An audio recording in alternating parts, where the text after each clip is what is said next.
you just hit on something. Mm, It's fear.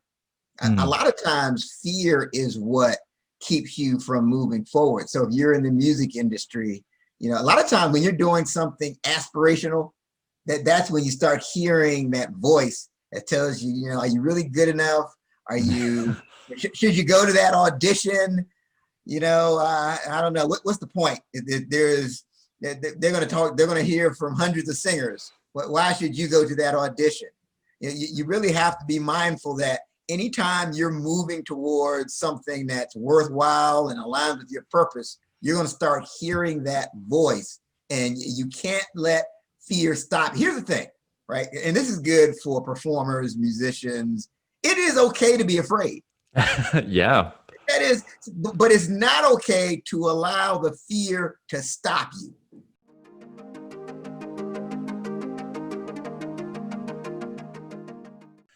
Hey everyone, welcome back to Singing Simply, where from tips, tricks, and interviews like these, we aim to simplify everything related to singing. So for today, I've got the amazing Eric Twiggs on the show. Thank you for coming on, Eric. Hey, thank you for having me. It's an honor to be on your show. So before we jump in, so for those of us in the Singing Simply community who have yet to hear from you, Eric, could you tell us a bit about yourself? Yeah, so I am known as your procrastination prevention partner. So Yeah. I'm also the author of The Discipline of Now, 12 Practical Principles to Overcome Procrastination. So I help entrepreneurs and executive leaders to beat procrastination so they can make more money, get more done, and feel more confident. Lovely, lovely, lovely. Now, let's talk a bit about procrastination, since I think that is such a big part of the work you do. There's so many kind of areas in personal development, right? From kind of building the right kind of mindset, habits, learning how to communicate. How did you kind of choose to tackle this? Was there some kind of story behind this? Oh, absolutely. So really, the whole thing started for me back when I was in college. It was my senior year. I was at Hampton University in the United States, and I was having I talk about this in the book. I was having a conversation with my good friend Donnell. Now, I have to admit, at the time, so he was into his purpose, and I was into the party, right? So he was always getting on me like, hey, Eric, man, you need to get serious. You need to focus. You need to figure out what you want to do with your life. And I'm like, Donnell, man, loosen up. We have plenty of time for all that stuff. Are you coming to the party with me or not? So several weeks go by. I didn't get a chance to talk. I hadn't talked to him in a while. But then I get a phone call from his mother informing me of the fact that he was killed in a car accident. Oh, oh no.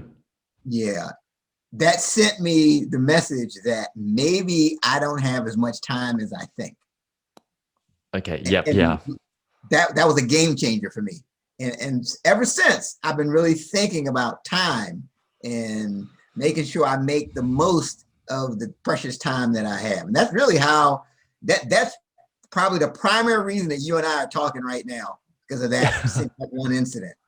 Yeah, exactly. I mean, I think these kind of reality checks often just get us thinking, wow, we don't really have as much time. Now, I think when I was younger, I'd always think, oh, like back then when I was like 12 years old, I've got so much time. You don't really think about things like this, right? But as I'm Right. getting older now, you start to realize, yes, I'm still in good condition, I'm healthy, but who knows how long this health would last? So I need to make the most of my time now, and beat procrastination. So maybe a bit from your perspective, like as a procrastination prevention partner, what do you think causes procrastination? Well, there's a lot of causes. It could be something as simple as what we call task aversion, right? Mm, You just don't like doing the task. It's mm, not something you really want to do. And the challenge is it could be something that's necessary to your success. It needs to be done. But here's something I wish I would have known like early in my career. mm, Just because something has to be done, it doesn't mean that you have to do it. So yeah. yeah, the question is there a way to outsource it so that you Mhm. can go on and focus on the tasks that really align with your goals? So, I mean, for example, like one of the best decisions I've ever made was hiring a virtual assistant. Yeah, I've heard a lot about them. Yeah, so she schedules things for me. She does a lot of those little details that I don't like to do, but are necessary. And she updates my calendar. So that's the key thing. So one of the big reasons that people procrastinate is because they just don't enjoy doing the task. But there are other reasons, but that's a primary reason. Mm-mm. What would be some of those other reasons, like apart from like not enjoying the task? Is there So anything else that our audience should be mindful of? so sure. So one of the most common reasons is perfectionism, Mm, right? So you feel like, and I just have to have all the information before I can move forward. mm. I do like I talk to people all the time. Yeah, Eric, I'm writing a book. And I'm like, okay, great. Have you got to start? No, I'm doing research. And then I talk to them 6 months later, they're still doing research. But there's a point, and I can say this because I can be a perfectionist. But the key thing when we're talking about overcoming perfectionism is that you can't allow perfect to become the enemy of progress.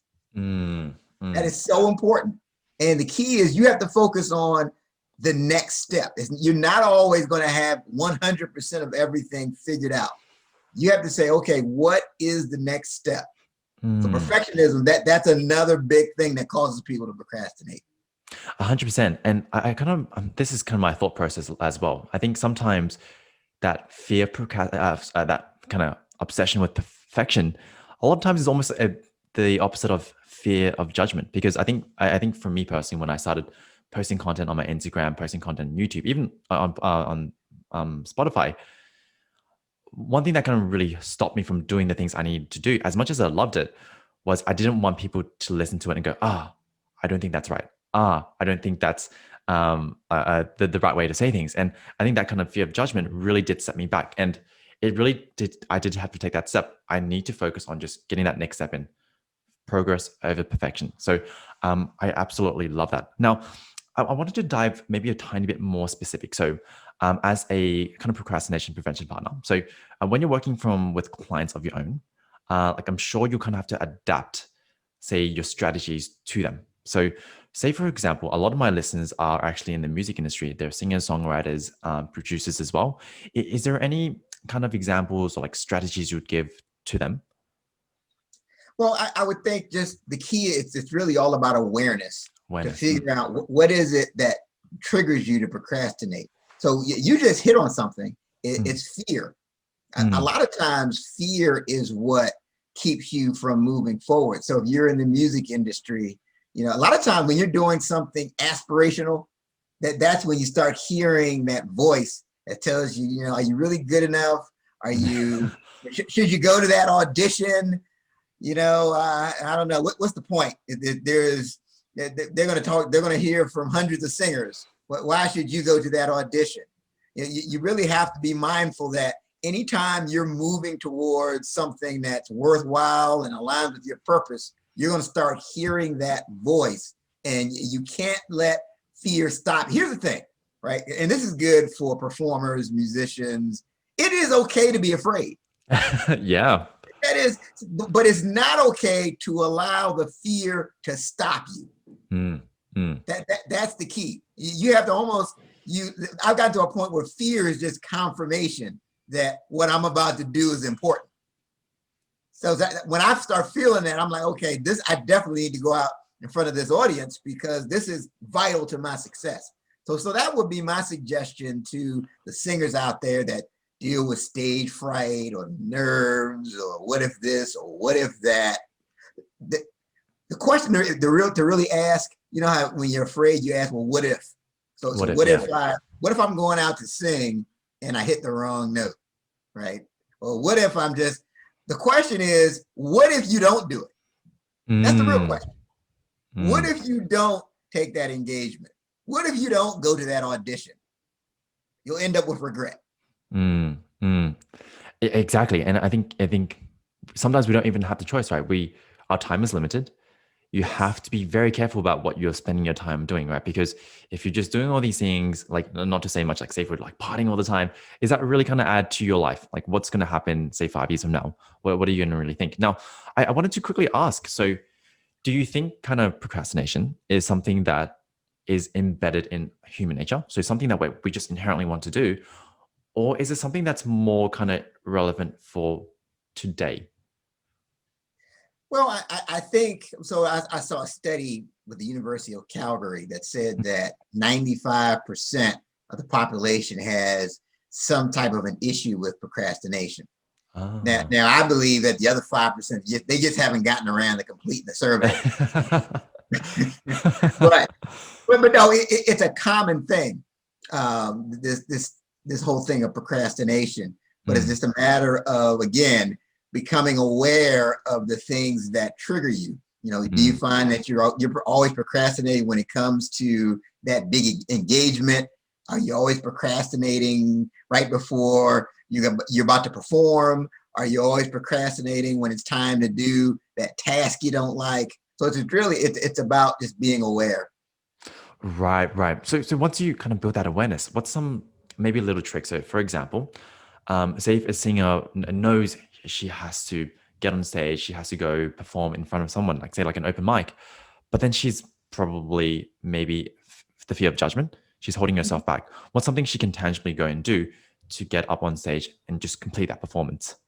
So here's the thing, you have to focus more on the process than you Process. do the outcome, right? So Hmm. to really get, and this may involve a vocal coach Mm. or, some other type of coach, but get it. So like for my world in speaking, we would say that, okay, if it's a 7-minute speech, you would have to practice for 7 hours, 1 hour for every minute.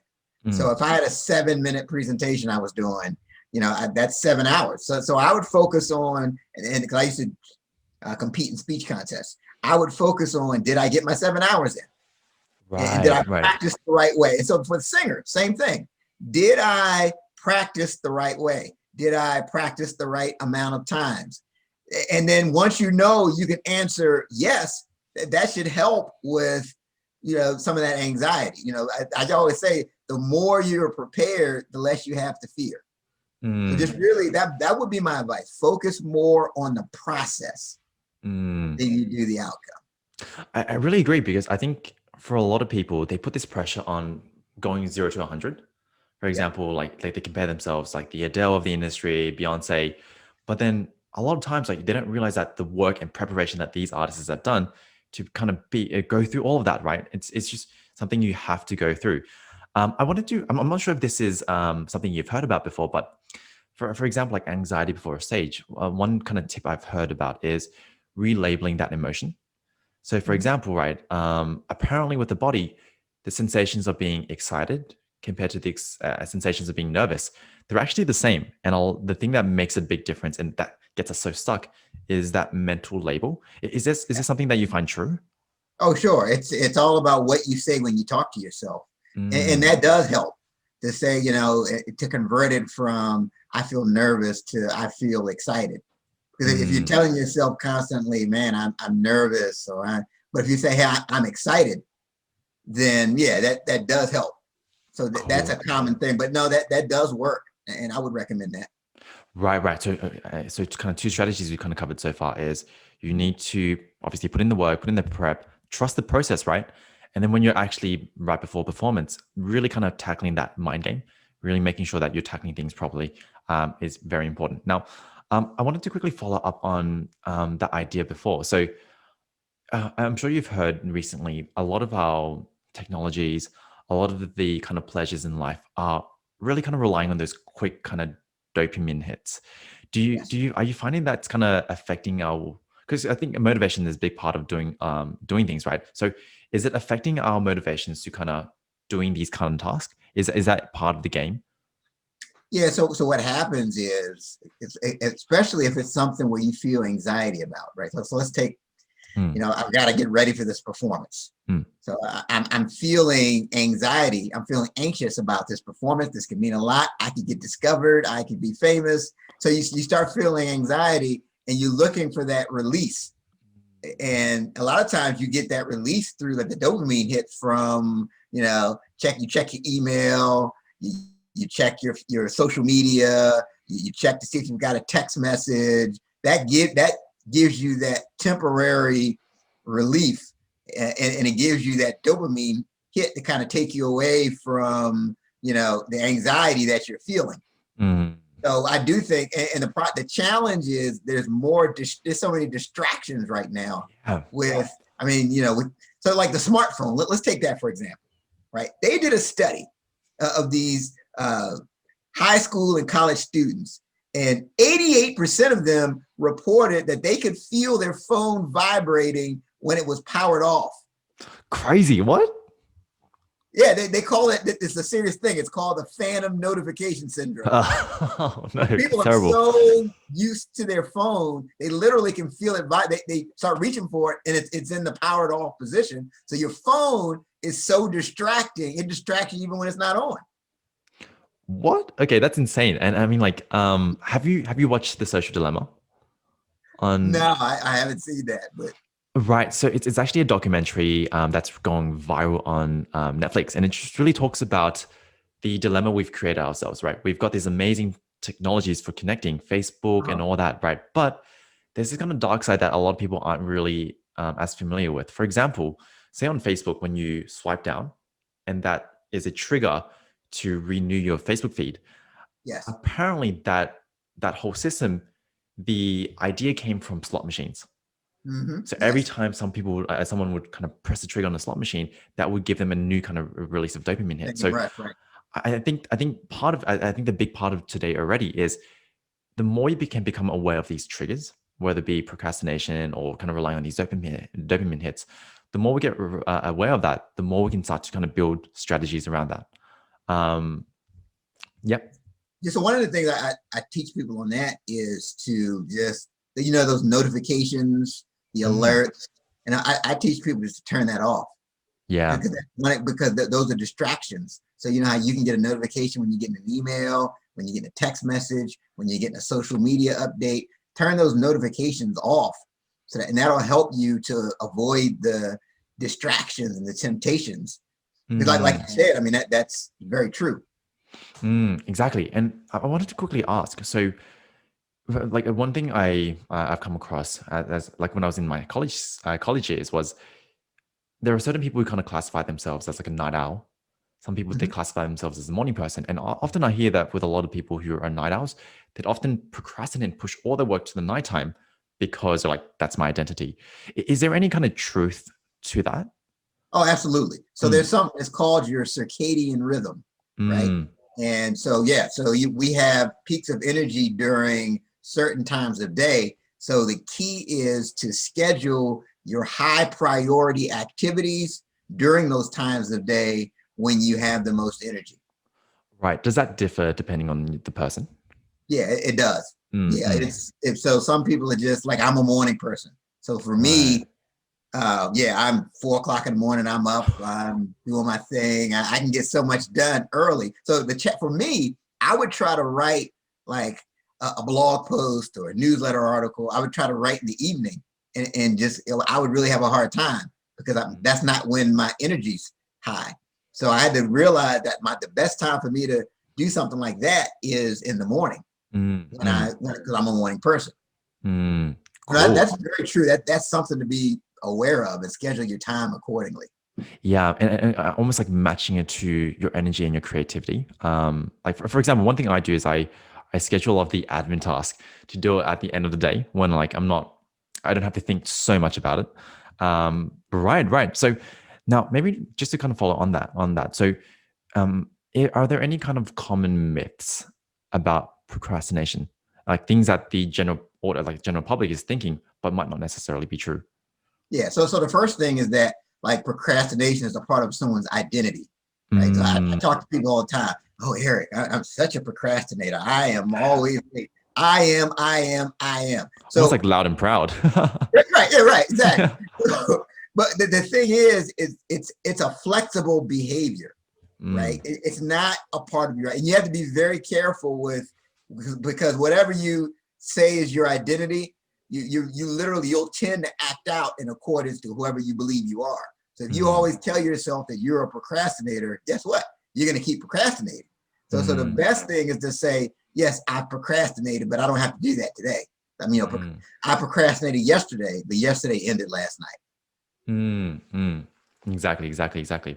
Um, Now, say if you're, because I kind of want to get dive deeper into your kind of work, right? So, say if you were coaching say like a singer, who's Mhm. struggling to kind of actually put in the time for their career, what's this kind of like step by step process? Is there like a framework that you follow, or is it really dependent on that person? How would you kind of help them with actually doing the things that matter in their life? Well, so it does depend on the person. Like I don't have like a cookie cutter type of thing. Hmm. It really depends on the like the framework I have is based off of the book. Well, I've got a model that I've Um, built. hmm, It's called the Procrastination Prevention Pyramid. hmm, So I have a general framework, but I do look at the person, and so a lot of times it's just like the common thing I hear is, oh, I don't have time. hmm, But hmm, when we really break down their schedule, they just aren't making the right priorities. hmm. So something as simple as just making an appointment with yourself. Yeah, yeah. I'm telling you, that's a huge thing. So if you say, you know what, I'm going to practice my singing this week, what happens is Friday at 5 o'clock comes and you haven't practiced anything. But but if you say, you know what, I'm going to practice on Tuesday at 1 o'clock and Wednesday at 3 o'clock, and you Mm, make an appointment with yourself, just something that simple would make it more likely that you get it done. mm, mm, mm. Um, like I like that because I think one thing that's helped me a lot with my personal career is using Google Calendar because I Yeah. think well, I think as humans, sometimes we overestimate the time we have. So we start jamming all these things into our day until we realize, oh, I can't do half of them. So I love this idea of kind of booking an appointment with yourself, and even potentially like kind of scheduling kind of a rough idea of what you're going to do throughout the day. Because all of a sudden, when it comes to 2 p.m., you don't have five things going on at once. You know exactly what you need to do that. So I really like that. I want to jump a bit more into your book, Eric. So you've written an amazing book, The Discipline of Now. Yes. What drew you to write this book? Well, so I was drawn by my frustration, Frustration. Yeah. right? Because no, say because I was looking, I read a lot, and a Mm, lot of the time management, procrastination books, it was all the same stuff. It was, mm, oh, you've got to get up early, you've got to be an early bird, don't check your email before noon. It was all the same canned cookie starters. So I wanted something that was specific to the person. So no matter what, if you're a morning person, if you're a night owl, like we talked about earlier, depending on your specific personality type. So I wanted to provide people with useful tools that they can use no matter where they are. And mm. that's really what. And then I've looked at procrastination books and read procrastination books that are hundreds and hundreds and hundreds of pages long. And I'm thinking, okay, if a person has a procrastination issue, they're not going to read a 400-page book. That's They'll get right. around to it later, right? Yeah. They'd be lucky to read that firsthand. So mine's is 100 pages, and it's interactive, and it's got exercises for you to do. Nice, nice, nice. Amazing, amazing. Um, Now, be honest, was there a moment when you were writing this book where you did procrastinate? Is there like some kind of story with it? Yeah, yeah. Tell me a bit about that. So I don't even. I feel bad at admitting this, right? Uh, so it took me 6 years to write a book about overcoming procrastination. You did it.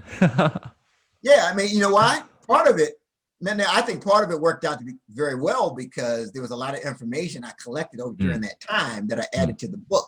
But it mm. went back to some of it went back to the perfectionism piece.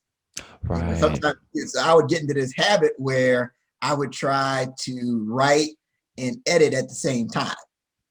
And Mm, that's definitely, you definitely want to just get your ideas out and then go back and course correct. But no, definitely perfectionism, again, is something I can be challenged with, but I've learned to overcome that. right, right. And I think this applies to almost like any kind of discipline, any kind of career. For example, as a singer, a lot of times when you're writing a song, you shouldn't really be focusing on perfecting that intro that you've got. You might maybe a better idea is just get the general idea of the song out first, right? Intro, you've got your choruses, you've got your bridge, you've got your final kind of chorus, And then once you've got that, then you can start coming back, reviewing, editing, because you're in a different mindset already. You've gone from creating to then reviewing. And I like that, because if you're trying to do both things at one time, your brain can only do so much. Well, Eric, I mean, it's been amazing talking to you. There's so many actionable insights and actionable tips that we've shared. We always try to aim to leave one small actionable tip, especially for people who are procrastinating. They're not likely to do 50 different things at the one go. If there was just one thing to take, what would be that one thing you would leave them with for today? So here's the one thing. I have something, I call it the Twiggs top 5. Twiggs Right. top 5. Mm-hmm. What you do is you just get you a 3x5 card. And this is a game-changing habit. And so let's say the night before you're about to start your next day, you write down, what are the 5 critical things that I need to get done for the following day? What are those 5 things that align with my purpose, that are really going to move me forward? And so you write those down, and then you get in the habit of every day making sure you get those 5 things done. I'm telling you, it builds momentum. It'll build your confidence. You know that you're doing the right things. So that if there was one idea, one tip I would leave, that would be it. Amazing. And I think you're right. You build this in as a habit, most importantly, because I really believe that habits are the things that really change your life. For example, in singing, you have to think of the skill of singing as just a bunch of different habits. A lot of times when people are straining, when they're pushing, it's because they've got some underlying habits that they haven't retrained yet. So habits are the key. So I love that. Now, thank you very, very, very much for your time, Eric. It's been amazing speaking with you.